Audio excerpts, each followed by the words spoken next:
শুভ সকাল বন্ধুরা। বাজার থেকে আজকে 4টে ইলিশ মাছ এনেছিল। আমার যতটা লাগবে আমি সেই পরিমাণে নিয়ে বাকিটা আমি ফ্রিজে রেখে দিয়েছি। আর একটু খানিকটা নিয়ে আমি হাত ঘষা করে পাতলা করে একটু ঝোল করেছি। চলুন আজকেরও একটা ইলিশ মাছের রেসিপি নিয়ে আপনাদের সামনে হাজির হয়েছি। তবে আজকের রেসিপিটা হবে অন্যরকম। কিভাবে করি আপনারা পুরো ভিডিওটা দেখতে থাকুন। প্রথমে লবণ হলুদ মাখিয়ে আমি মাছটাকে কিছুক্ষণের জন্য ম্যারিনেট করে রেখে দিয়েছি। আর এইদিকে বাজার থেকে যে সমস্ত ফল বা জিনিসপত্র এনেছিল এক এক করে আমি সেগুলোকেও তুলে নিচ্ছি।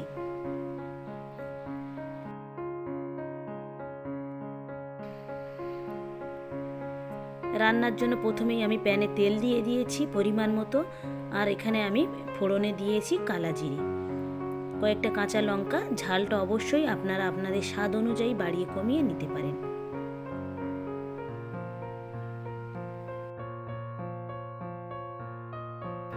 হালকা করে একটু ভাজা হয়ে যেতেই আমি কেটে রাখা কচুগুলো দিয়ে দিয়েছি। দিয়ে এটাকে খুব সুন্দর করে কিন্তু ভেজে নেব।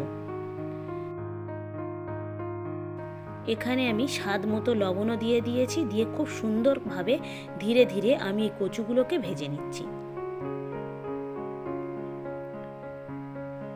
পরিমাণ মতো আমি হলুদের গুঁড়োও দিয়ে দিয়েছি।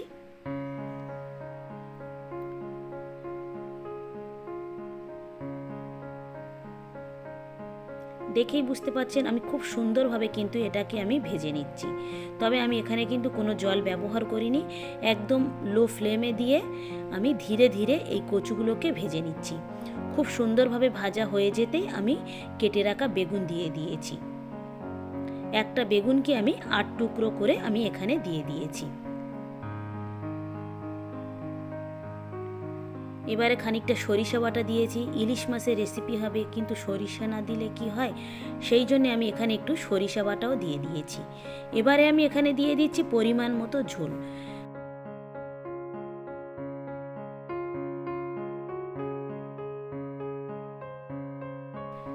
বেগুনটা দিয়ে কিন্তু বেশিক্ষণ কষাবো না, কারণ বেগুনটা হচ্ছে নরম সবজি, খুব তাড়াতাড়ি এটা গলে যাবে।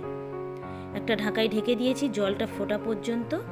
জলটা ফুটে যেতেই আমি ঢাকাটা খুলে এখানে এক এক করে ইলিশ মাছগুলো দিয়ে দিচ্ছি।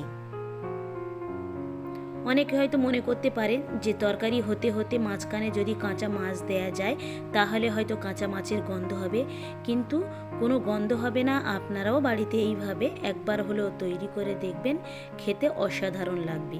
পুরো ইলিশ মাছের স্বাদগুলো বেগুন আর কচুর ভিতরে যখন ঢুকে যাবে তখন ওই বেগুন আর কচু দিয়ে ভাত খেতে যে কত ভালো লাগবে সেটা না করলে আপনারা বুঝতে পারবেন না। খানিকক্ষণ পরে ঢাকাটা খুলে আবার একটু আমি দেখে নিচ্ছি যে আমার লবণ ঠিক আছে কিনা। আর উপর থেকে 2টো কাঁচা লঙ্কাও দিয়ে দিয়েছি আরও সুন্দর একটা স্মেলের জন্যে। ইলিশ মাছ রান্না করছি কিন্তু পুরো রান্নাঘরটা গন্ধে পুরো ভরে গিয়েছে। কচুগুলো আমার খুব সুন্দরভাবে সিদ্ধ হয়ে গিয়েছে। একটা আমি ভেঙেও দেখিয়ে দিয়েছি, নিশ্চয়ই আপনারা দেখেই বুঝতে পেরে গিয়েছেন। একেবারেই হয়ে গিয়েছে আমার ইলিশ মাছের এই রেসিপিটা। এবারে আমি এটাকে একটা পাত্রে ঢেলে নিচ্ছি। আমি একটু ঝোলটা বেশি রেখেছি, আপনারা চাইলে আর একটু কমও রাখতে পারেন।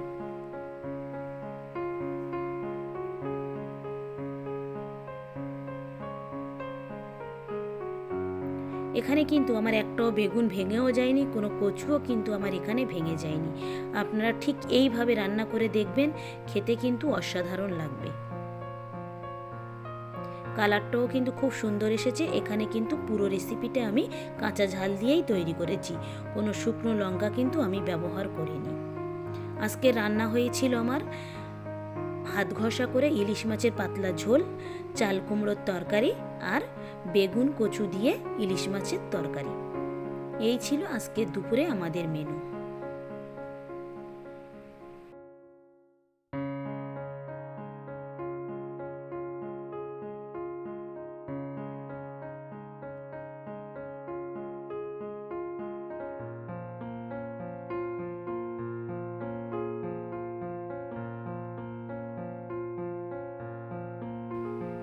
ভিডিওটা তাহলে এখানেই শেষ করছি।